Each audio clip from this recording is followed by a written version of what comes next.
queridos, estamos de volta. Vamos lá continuar agora estudando aí o sujeito indeterminado, tá? Vamos ver como é que é esse tipo de sujeito, como é que a gente vai fazer para identificar. Como sempre, né? Adoro esse trabalho com gêneros. Aliás, acho fundamental, além de eu gostar, não vejo como trabalhar línguas sem contexto. Possível, né? Olha só. A Elga, tá? É uma das personagens mais famosas de uma das tirinhas bem conhecidas, que é Agar, o Horrível, de Dick Browning.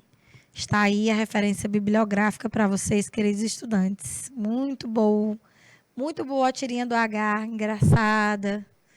Traz vários personagens, inclusive a Elga é a esposa do Agar, viu, gente? Ela está aí de frente com o espelho e diz: Espelho, espelho meu, existe alguém mais bonita que eu? Af, dizem que a liberdade o libertará. Mas se eu lhe disser a verdade, eu vou acabar quebrado e alguém vai ter 7 anos de azar. Ou seja, o espelho não quer mentir, né? O espelho não acha que ela é a mais bonita. E aí tem aquela historinha, né? Tem várias intertextualidades aí nesse gênero. Primeiro, essa frase, né? Espelho, espelho meu, existe alguém mais bonito do que eu. É uma frase de um conto clássico, gente, bastante conhecido, né? A Branca de Neve e os 7 Anões. Dizem que a Branca de Neve era linda, né? Lindíssima. E a rainha madrasta da Branca de Neve tinha muita inveja da beleza dela. A rainha era uma mulher bonita, porém má, muito má. E aí ela não queria nenhuma concorrente, né? Ela fazia de tudo para matar a Branca de Neve. Toda vez que ela achava que, né, tinha conseguido assassinar a menina, ela ia até o espelho e fazia essa clássica pergunta. O espelho: não, não, minha rainha, você é uma das mais belas, mas Branca de Neve ainda ganha de você.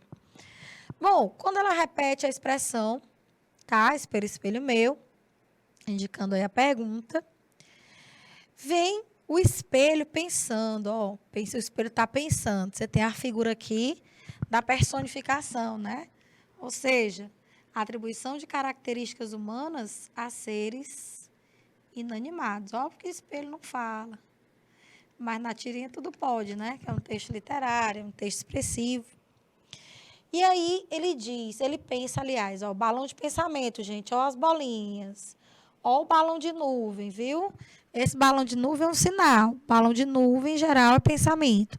Balão de reta é fala. Ou seja, a Elga falou mesmo com ele. É um ser humano, né? Depois, ele continua lá o pensamento. Mas se eu lhe disser a verdade, eu vou acabar quebrado e alguém vai ter 7 anos de azar. Aqui a gente tem uma série de sujeitos que vão ajudar a compor os efeitos de sentido da tirinha, né? A tirinha é um gênero textual que traz aí uma narrativa curta, a chamada micronarrativa, e que visa a graça, né? Tem um propósito aí de fazer graça. Então, aqui a gente tem o verbo dizem, ó.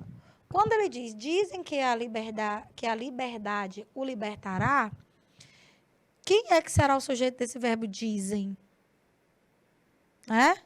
Quem dizem? Quem é que diz? Entende? Então, eu não tenho como localizar esse sujeito. Mas, de certo, como o verbo dizer, ele traz uma ação, um processo, você tem aí um sujeito indeterminado. Lembra do verbo na terceira pessoa do plural? Então, bem aqui a gente tem um caso claríssimo de sujeito indeterminado. Verbo na terceira pessoa do plural. Tá vendo? E não é possível identificar, localizar o sujeito. Mas a gente sabe que tem um sujeito, tem. Alguém disse, não disse? Disse, mas eu não sei localizar, não dá. Tá aí. Aqui nos outros 2 balões de pensamento, a gente tem o eu expresso, né? A primeira oração. A gente tem, de novo, o mesmo sujeito, em referência ao espelho, eu vou acabar quebrado. E a segunda oração, ó, já apresenta o pronome indefinido, substantivo, alguém, sujeito simples. Então, aqui a gente tem 2 pronomes pessoais, né, do caso reto, pronome alguém, né? Pronome indefinido, indicando aí, inclusive, que realmente dizem traz sujeito indeterminado. Alguém vai ter 7 anos de azar. Está implícito que é ela, né? Beleza, queridos estudantes. Olha aí, sujeito indeterminado. Um dos casos, né? Ó, alguém também aparece aqui. Marcado lá eu, alguém de novo. Tem todos os sujeitos marcados para você quando você for estudar, quando você for revisar, tá bom? Os tipos de sujeito. Sempre considere uma tirinha. Ah, tia, eu não gosto de ler muito, não. Ah, mas você tem que gostar, porque ler é bom. Comece pelos textos que você gosta. Vá para uma poesia, vá para uma letra de música. Vá para o seu querido diário, vá para uma receita culinária. Alguma coisa você gosta de ler, não é possível. Então, a gente já começa pelos textos que a gente gosta, depois a gente vai tomando gosto e vai se aventurando por leituras mais profundas. E vai aprendendo. Bom demais, gente. Ó, aqui a gente vai começar a ver uma série de exemplos, tá? Situações que vão mostrar para vocês caso sujeito indeterminado, para que vocês saibam identificar, entendam, a partir da análise dos contextos, por que foi usado esse tipo de sujeito. Ó. Souberam da manifestação do pátio. Quem soube? Não dá para saber. Então, você vê que é um verbo que está aí flexionado na terceira pessoa do plural.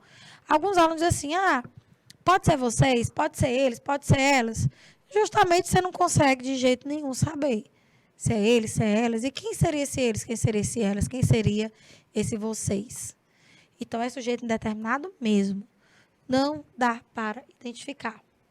Sabe-se da necessidade de reciclar o material não absorvível pelo ambiente, tá? Quem sabe, sabe de algo. Aqui é aquele caso clássico, gente. Ó, até marquei aqui para vocês. Deixei já o tipo de verbo, que é para você nem pensar em se confundir. Verbo transitivo indireto, que eu marquei lá atrás como VTI, ó. Um pouquinho antes do nosso primeiro intervalinho. Na terceira pessoa do singular, e ele vai estar acompanhado desse elemento aqui, ó. Índice de indeterminação do sujeito. É uma das funções da partícula se, tá? Então, o que é que ocorre? O sujeito indeterminado, ele é muito importante, principalmente quando você quer impessoalizar uma informação. Professora, eu quero escrever um texto, eu preciso manifestar minha opinião nesse texto, mas eu não quero usar recurso linguístico como eu, na minha opinião, a meu ver, no meu entender. Eu não quero usar essas expressões, eu quero me manter neutro. Pronto. Um dos recursos empregados na impessoalização, ou seja, um texto em que você não se envolve, que você diz, mas não se envolve, é o uso do sujeito determinado, gente. Ele é uma das marcas de linguagem pessoal. Tá aí o motivo. Às vezes você quer dar a ideia de que desconhece quem praticou uma ação, outra situação em que você pode usar sujeito determinado, como naquele exemplo que eu disse ainda agora. Tocaram a campainha, gritaram seu nome. Então, você não ouviu, nem viu quem foi que gritou.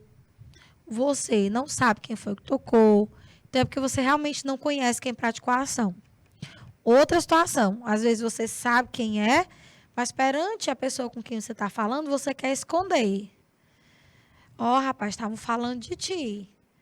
Estavam falando de ti. Tu usou um gerúndio aí, né? Sim, meu amigo, quem é que estava falando de mim mesmo? Não sei não. Disseram aí. Olha aí. Normalmente a pessoa que diz isso sabe, mas ela não quer, né, fazer o fuxico. Já fez, né? Mas não quer entregar quem foi o autor. E aí ela usa a indeterminação do sujeito. Então a gente tem que pensar assim.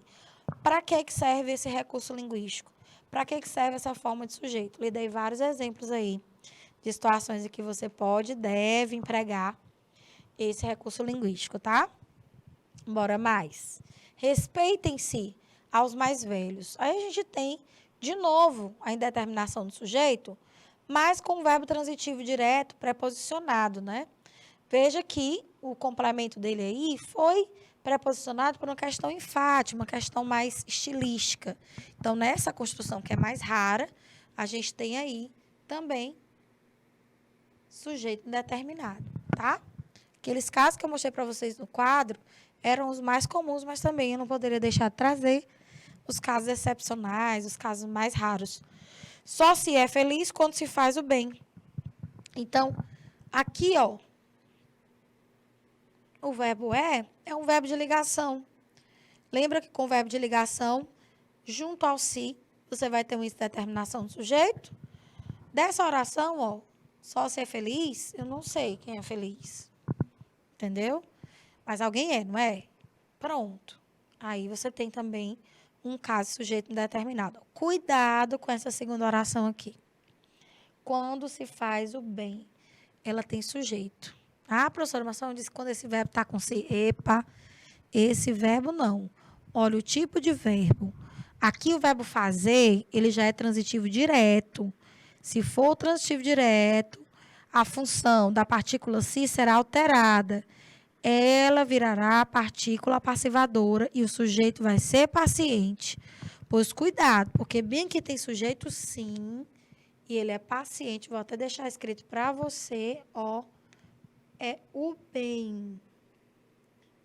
Sujeito simples, paciente.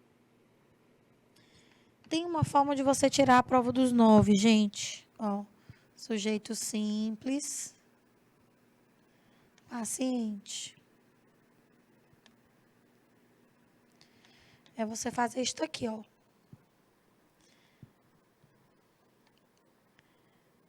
Quando, dando continuidade aqui, ó. Quando o bem, ó, tô trazendo o sujeito para cá.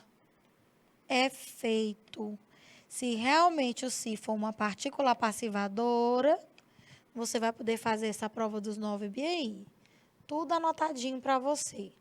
Partícula, olha aí, gente, a passivadora. Ligue o nome às situações. Se eu estou dizendo que isso aqui é a partícula passivadora, é porque eu tenho um tipo de voz específica. É a passiva sintética ou passiva pronominal. Ou seja, é uma voz que vai apresentar o sujeito em geral posposto ao verbo. É um sujeito paciente, tá? Tanto é que eu coloquei ali entre parênteses para você não esquecer. E é o sujeito da oração. Então, não vai achar que isso aí é uma oração com sujeito indeterminado, não, porque não é. Por isso que é muito importante a gente detectar os tipos de verbo contra a transitividade. Lembrar que fazer é verbo transitivo direto, é aquele verbo que pede complemento sem preposição obrigatória, ó, tá? E esse tipo de verbo, sim, permite que se ocorra a voz passiva sintética ou pronominal. Além dele, o transitivo direto e indireto, também conhecido como bitransitivo, tá? Então, tá aí a situação. Primeira oração, sujeito indeterminado. Segunda, sujeito simples e paciente. O bem. Opa! Vou ter de apagar, que apareceu um aqui. Esse último exemplo vai aparecer verbo intransitivo, tá, gente? Ao vivo-se mais, sem estresse, com certeza. Verbo intransitivo, o se aqui vai ser índice de indeterminação do sujeito. Tá bom? Deixa eu apagar aqui para você não se embananar aí na hora das informações, tá? Beleza, meu povo? Deixa eu colocar aqui. VTD.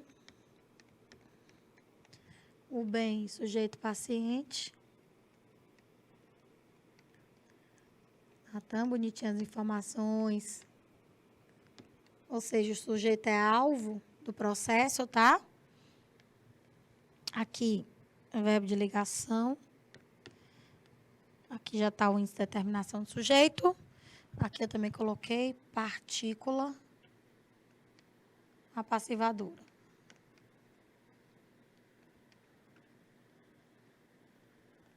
Na segunda oração, viu, gente?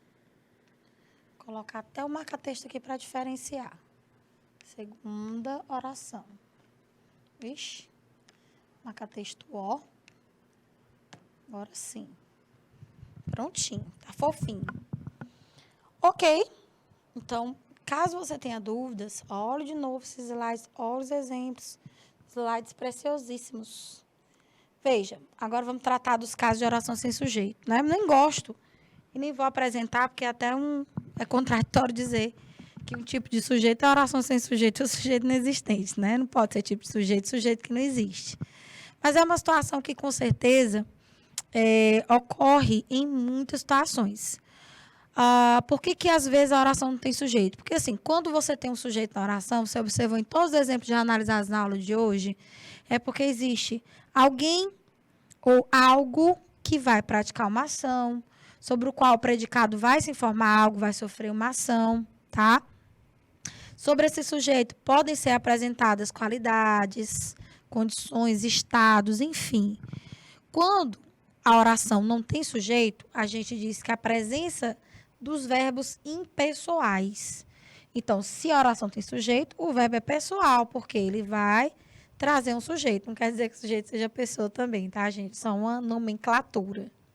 Se eu digo assim, ó, o gato comeu o peixe que estava na panela, eu tenho sim, tá? Um verbo pessoal, ou seja, um verbo que traz aí um sujeito. Precisa ser uma pessoa necessariamente. Não leve a pé da letra, tá? Então, por exemplo, quando eu vou indicar qualquer fenômeno da natureza, com verbos como chover, relampejar, trovejar, nevar, gear, é um dos casos de orações sem sujeito, ou seja, eu posso indicar um fenômeno da natureza, posso indicar uma sensação térmica, tá? Com verbos específicos como esses aqui, ó, fazer, parecer, ficar e estar. Mas veja bem, indicando tempo ou fenômenos atmosféricos, gente, então tome muito cuidado. Não estou lhe dizendo que toda vez o verbo fazer, parecer ou ficar vou indicar fenômenos atmosféricos, não. Se eu digo assim, ó, o dia parece triste, eu não tenho uma oração sem sujeito, não, gente. Eu tenho aí o sujeito. Quem parece triste? O dia, tá? Olha aí. Então, quando eu uso esses verbos em situações específicas, quando eu digo, por exemplo, parece que vai chover, pronto, olha aí. Então, eu tenho que indicar tempo ou fenômeno atmosférico. Vai fazer indicando tempo, professora? Sim, gente. Faz dias que não vejo meus pais. Ou fazer indicando ó, tempo passado. Detalhe, tá? Está quente, está frio, está cedo, está tarde. Tá vendo?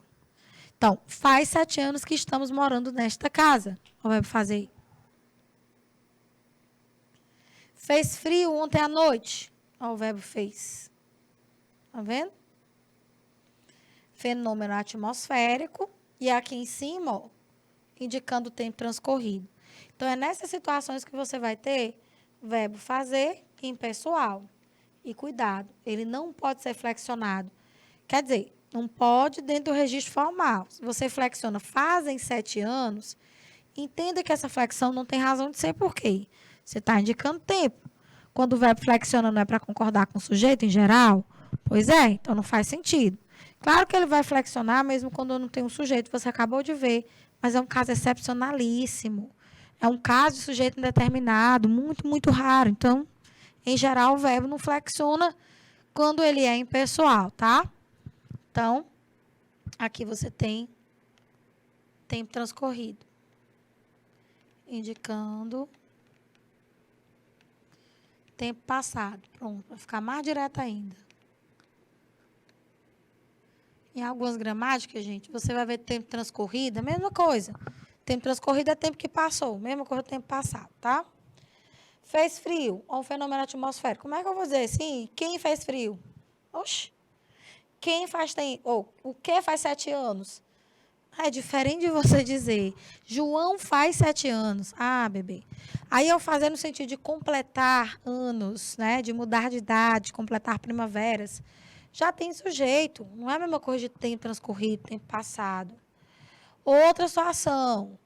Você, quando vai empregar o verbo haver, quando ele está no sinônimo exatamente de existir, acontecer, ocorrer. Então, o verbo haver é um dos casos que vai, neste sentido apenas, configurar a oração sem sujeito. É outra situação que você tem que prestar bem atenção, porque na linguagem informal, na linguagem cotidiana, nós temos o hábito de flexionar esse verbo. Então, vejam que também é um daqueles casos que eu falei para você.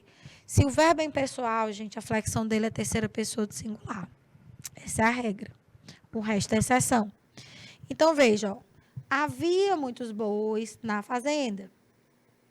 Devia haver muitos famintos naquela região. Percebam, havia, devia haver. Ou numa locução verbal, como a gente vê aqui embaixo, você vê que o verbo principal dessa locução é haver. Lembrando, o verbo principal é aquele que carrega o principal sentido manifestado na forma verbal. Ou no verbo simples, como você está vendo aqui em cima, ninguém vai ser flexionado. Nenhum verbo impessoal vai ser flexionado, tá? A não ser, tá? Se o verbo for ser. Aí é um outro caso que a gente vai já ver daqui a pouco. Perceba que eu não joguei o verbo devia no plural. Eu não coloquei deviam haver muitos famintos, tá? Agora, uma outra coisinha interessante. Se eu usar no lugar do haver aí, nessas duas construções, havia e devia haver, os verbos sinônimos, existir, acontecer e ocorrer, há uma implicação não de sentido, mas há uma implicação sintática. Os verbos existir, acontecer e ocorrer são pessoais. Esse terminho bem aqui, muitos bois e muitos famintos, que não é sujeito, devido ao verbo haver constituir oração sem sujeito nesse sentido, com certeza serão complementos verbais, ou seja, eles vão se comportar como objetos diretos. Eles são objetos do verbo havia e da locução devia haver. Mas se eu digo, por exemplo, existiam muitos bois, então, por que eu flexionei existiam? Porque já passa a ser verbo pessoal. E aí eu já tenho um sujeito. Então, bem aqui, se eu trocar havia por existia, eu tenho que flexionar, gente. Porque o sujeito vai ser o quê? Ó? Dos bois. E etc. Olha aí, neném. Então, existia verbo pessoal, existiam, tá? Aqui embaixo, deviam existir. Vamos colocar. Ó, o verbo já flexionou. Por quê? Porque como existir é pessoal, eu vou precisar de um sujeito. Então, tá lá.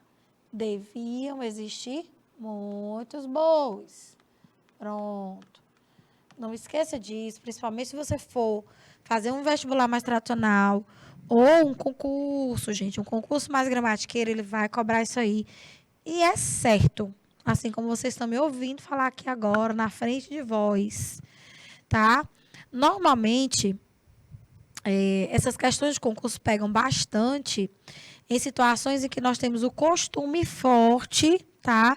De, na linguagem cotidiana, na linguagem informal, vamos dizer assim, entre aspas, desobedecer a esses princípios que regem, tá? O registro formal da língua, ou seja, a variante que é pautada nas regras da gramática normativa. Então, tome muito cuidado. Estou aqui alertando a vocês já, nenéns. Muita calma nesta hora. Ó. Ventou sem parar ontem, que você tem um fenômeno da natureza. Como é que eu vou dizer quem foi que ventou, gente? Pelo amor de Deus. Impossível, né? Ninguém é capaz de produzir vento, minha gente. Olha aí. Então, ventou, fenômeno da natureza. Fez 7 anos, indicando tempo passado. Fez frio, fenômeno atmosférico. Haver dentro de uma locução verbal ou sozinho, indicando tá, tempo decorrido ou indicando existência, também vai ser oração sem sujeito. Essas construções aqui, ó, preste bem atenção. Tá bem específicozinho. Ir mais para e na indicação de tempo transcorrido. Ó, você continua na vibe do tempo transcorrido. Olha para cá, ó. Então, ó, vai para 2 anos que não viajo. Vai em 10 anos que não visito meus pais. Então, são construções que você não vê tanto, né? Mas a gente tem que alertar, embora raras, são também indicativas de oração sem sujeito devido a tempo transcorrido. Passar mais de, denotando o tempo, por exemplo, já passa das 15, tá? Já passa da meia-noite e nada de ele chegar. Então, nessa oração, já passa da meia-noite, tá aí. Tem sujeito não, indicação de hora de relógio. Bastar chegar mais de, tá? São construções bem fixas, como vocês estão vendo, no imperativo, indicando estar ou ser suficiente, no sentido de dar um basta mesmo, sabe? Dar um ups. Basta de mentiras, ó, bastar e chegar, imperativo, ó, basta, chega, seguido da preposição de, indicando é suficiente. Já chega, tá bom. Basta. Quando você diz tá bom também, informal, mas é uma oração sem sujeito, viu? Ser quando denota tempo vago, hora, data, distância e aspectos naturais. Então, em todas essas situações, gente, o verbo ser, ele vai também caracterizar orações sem sujeito, mas com um pequeno detalhe. Até então, você está vendo que somente, tá? Aliás, em todas as situações vistas, ó, não tem flexão. Esses verbos não passam da terceira pessoa do singular. Revise aí, ó. Não passam da terceira pessoa do singular de jeito nenhum. Mas quando você chega bem aqui no ser, na indicação de hora, ele vai marcar uma concordância com a expressão numérica. Repito. Verbo ser indicando distância, indicando hora de relógio, tá? Indicando data. Ele vai concordar com a expressão numérica. Quer dizer, se a expressão numérica for menor ou igual a 1, é verbo ser no singular. Se ela for igual, maior que 2, é verbo ser no plural. Então, muito cuidado, porque essa é uma exceção. Porque você vê que o verbo impessoal fica na terceira pessoa do singular. Mas este, ó, é uma exceção. Por quê? Vou colocar aqui. Se houver, ele concorda com a expressão numérica. Vamos ter calma nessa hora. Aí, o que vai indicar essa expressão numérica? Ela vai indicar a hora de relógio, ela vai indicar uma distância, ela vai indicar uma data, tá? Você vai ver nos exemplos. Sempre tem um sentido, gente. Vamos pelo sentido, pela semântica, que é muito mais relevante. Você está vendo? Ah, tia, quer dizer que um dos casos de oração sem sujeito é quando eu indico hora, é quando eu indico distância? Sim, exatamente. Você está vendo que tem um sentido? Pois é. Olha aí, olha aí. Era uma vez um rei e uma rainha, um reino bem distante. Então, o que ocorre é que, normalmente nas narrativas, para a gente dar uma ideia de uma vez no passado, essa expressão é até, vamos dizer assim, clichê, né? Que é uma expressão bastante conhecida, repetida. Ela vai caracterizar, tá? Uma oração sem sujeito. Então, era uma vez era, o sujeito é uma vez, é? Não, gente, não tem sujeito nessa oração. São 19 horas, sim, são o quê? 19 horas é o sujeito, sim, como é que pode? É o sujeito de são? Não, gente. Uma coisa é dizer, ó, eles são bons. Quem são bons? Eles. Mas como é que eu vou dizer? 19 horas são. Ah, 19 horas é o sujeito. Mas que sujeito, meu povo? Entendeu? Não tem um sujeito na indicação de hora de relógio, ó. E olha que o verbo está flexionado. Por quê? Porque eu tenho aqui o numeral 19. É maior que 1, com certeza. Ó. Aí vem uma construção que você pode optar por, né? Usar são ou usar é. Vou lhe explicar direitinho essa situação sem pressa. Bem devagarinho para você entender aqui com a tia Flavinha, com a tia Socorrinho. Olha só. Se você diz hoje são, tá? Esse são vai concordar com a expressão que está lá, 24 horas. Então, vamos dizer que ela é uma concordância, né, gramatical, porque eu estou vendo que há uma expressão numérica, que é 24, que com certeza é maior do que 1 e muito. Entendeu? Relativamente falando. Então, esse é o motivo de eu jogar o verbo no plural. Posso. Mas também a norma, que eu estou dizendo para vocês aqui, não é o que eu penso, é o que a norma diz, tá? A norma gramatical. Hoje é.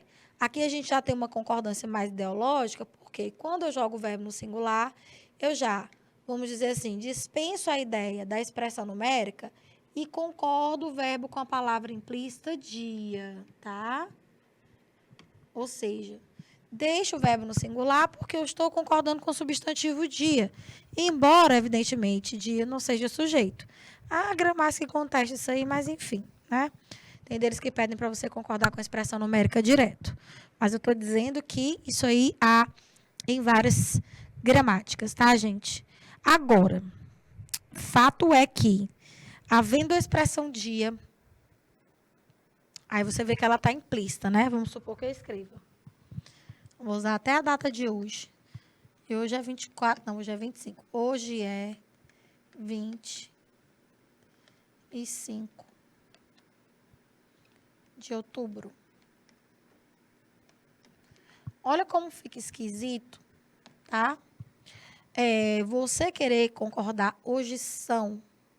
Aliás, hoje é dia, faltou, gente, a expressão aqui, desculpa. Deixa eu apagar para ficar bonitinho. Ficar linda agora. Ó, hoje é dia. Vou até deixar marcadinho aqui para a gente analisar. Ó, se eu tenho a expressão dia, o substantivo dia explícito, gente, aí esqueça. A possibilidade de jogar esse verbo no plural para concordar lá com a expressão numérica 25 não mais pode acontecer.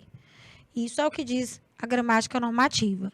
Porque a expressão dia ela vai ser mais forte. O substantivo, nesse caso, ele ganha mais relevância do que o numeral. Ou seja, você está chamando a atenção muito mais para o dia, tá? Do que exatamente a expressão especificativa do dia.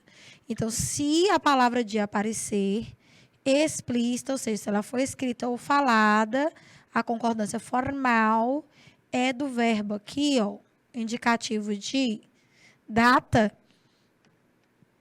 concordar com a expressão dia, tá bom? Não apareceu o substantivo dia, pronto. Verbo no singular, o verbo no plural, as duas concordâncias são ok para a norma, tá, gente? Topperson, né?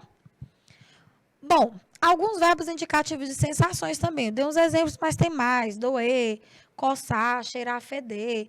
Você vê aí algumas sensações, algumas impressões que a gente tem, e de vez em quando você diz assim, tá fedendo aqui. Tá cheirando. Quando você faz assim com a cara animada, né? Expressão facial de estudo. Então, dá essa ideia de que é um bom cheiro. Então, ocorre que nessas expressões aí, gente, tem sujeito não, viu? Ó, onde lhe dói, senhora? Como é que eu vou dizer dói o quê? Dói quem? Não é a senhora que dói, estou perguntando. Onde lhe dói? Ó, uma sensação de dor. Tem sujeito não. Fede muito aqui neste local. Igual, cheira muito aqui neste local. Cheira bem. Ó aí. Tem sujeito não. Está coçando onde? Cheira muito mal quando falta uma higiene adequada. É verdade. Cheira muito bem. Agora, se você colocar assim, por exemplo, ó, vou até colocar aqui, bem grandão. Exceção.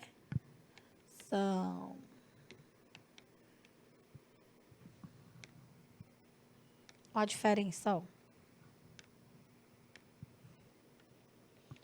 Uma casa limpa.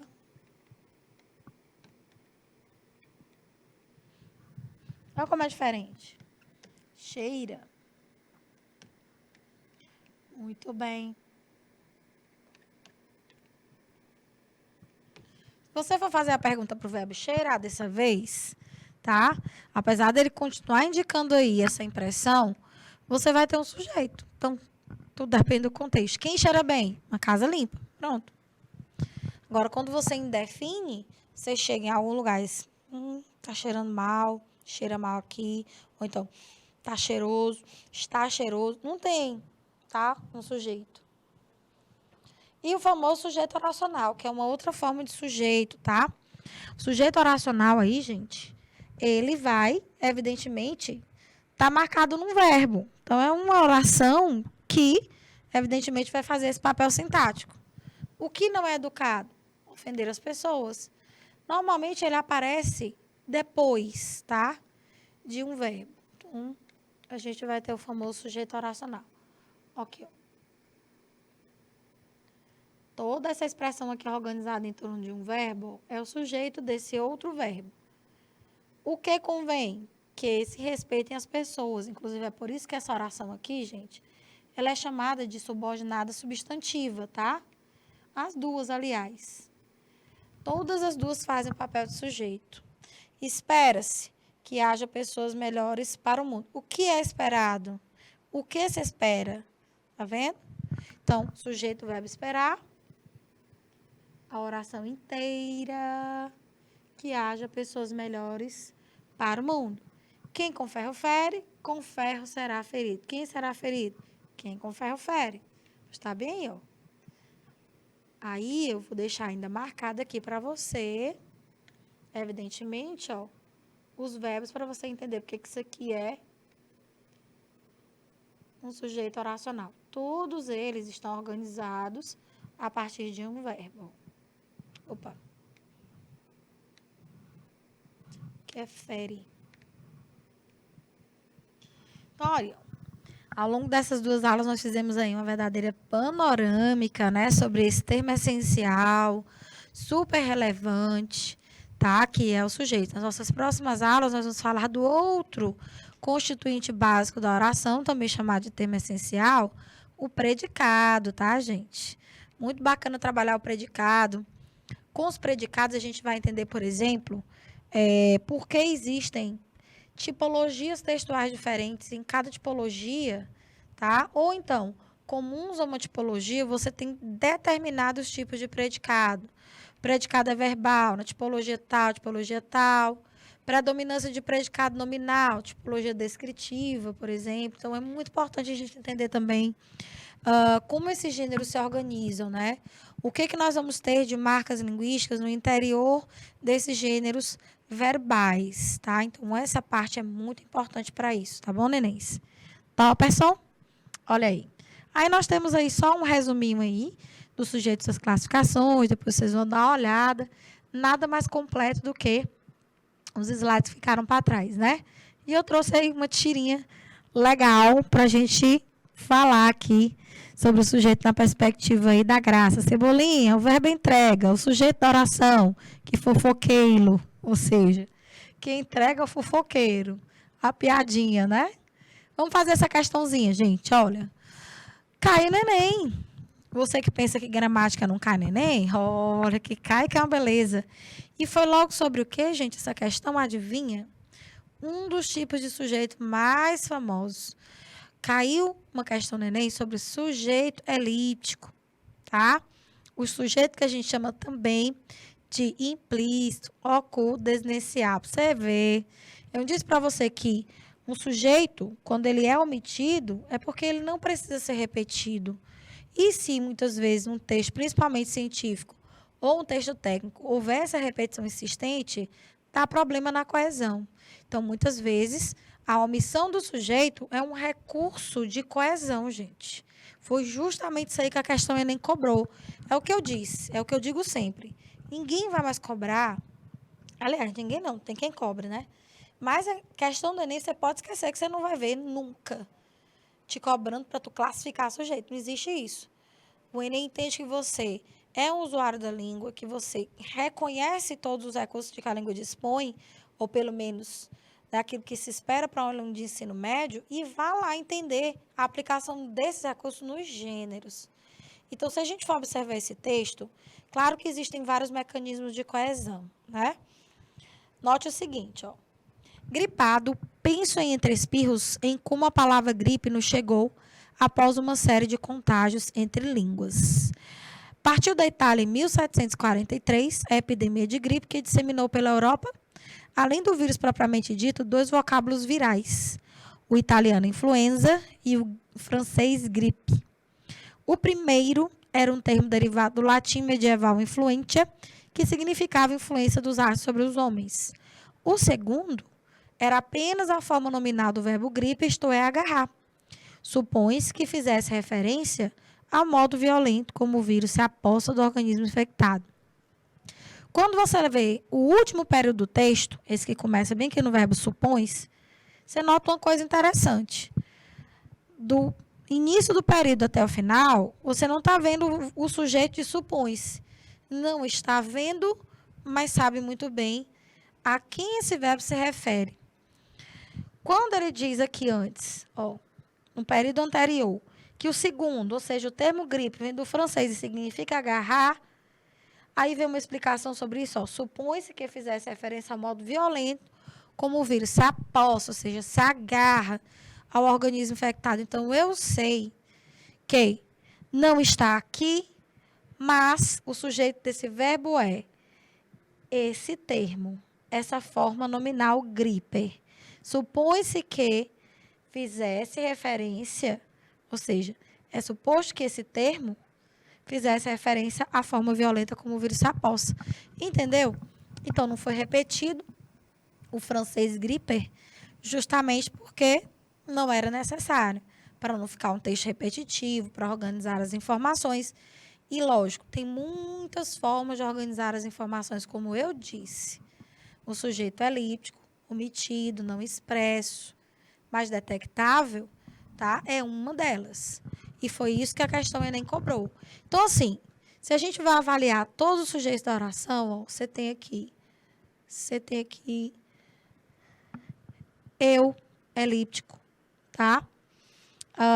Deixa eu ver o que mais. A epidemia de gripe aqui, ó, é o sujeito. Veja que ele está posposto, né? Quem partiu da Itália em 1743? A epidemia de gripe. O que, pronome relativo também é um sujeito, ó, outro recurso de coesão que você está vendo aí. Que disseminou pela Europa, além do vírus propriamente dito, 2 vocábulos virais, italiano, influência. Beleza. O primeiro, olha o numeral aqui, ó, substantivo atuando com o sujeito. Veja que, em vez de repetir, tá? Os 2 vocábulos virais, o primeiro aqui, ó, italiano, influência. Em vez de dizer o italiano, influência era um termo derivado do latim. Preferi-se utilizar o numeral primeiro, por quê?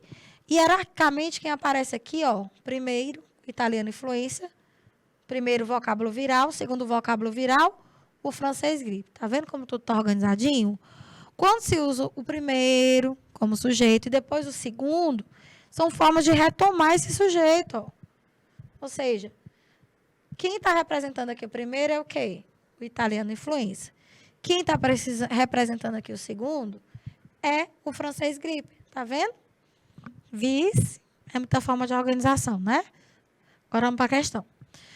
Para se entender o trecho como unidade de sentido, ou seja, um texto, é preciso que o leitor reconheça a ligação entre seus elementos. Nesse texto, a coesão é construída predominantemente pela retomada de um termo por outro e pelo uso da elipse. Ele já vai dizendo no enunciado que houve o uso da elipse. Claro que nem toda elipse vai marcar uma oração sem sujeito, lógico que não, né, gente? Mas, nesse caso, sim. E ele diz, o fragmento do texto em que há coesão por elipse do sujeito, ou seja, me diga bem se não é o sujeito elíptico, se não é o sujeito que a gente chama de oculto. Oi, Enem, bebê. Enem. E está aqui, eu lhe mostrei, é a letra E. Supõe-se que fizesse referência ao modo violento como o vírus se aposta. Quem? O francês gripe. Ou seja, é o sujeito desse verbo. Letra E é a resposta correta.